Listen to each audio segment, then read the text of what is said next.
అప్పుడు పూజారి నవ్వుతూ, నీ హృదయాన్ని అహంకారం అనే వస్త్రం కప్పేసింది అన్నాడు. శిష్యులు చేసింది భగవన్నామ స్మరణ అని, దానికి గురువు గర్వించాల్సిన అవసరం లేదని చెప్పాడు. కాదు, వాళ్ళు స్మరించింది నా పేరే అని వాదించాడు గురువు. అప్పుడు పూజారి చిరునవ్వుతో, అన్నీ భగవన్నామాలు కావా? నీ పేరు కూడా భగవంతుడి పేరే కదా అన్నాడు.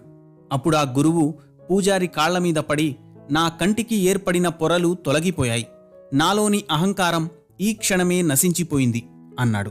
అహంకారం అన్ని అనర్థాలకు దారితీస్తుంది.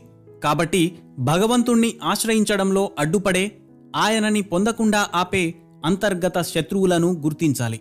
వాటిని వదిలించుకోవడానికి మనం నిరంతరం కృషి చేయాలి. ప్రస్తుత సమాజంలోని మనుషులందరూ నిరాశ, అసహనం, అశాంతి, దుఃఖం వీటితోనే జీవిస్తున్నారు.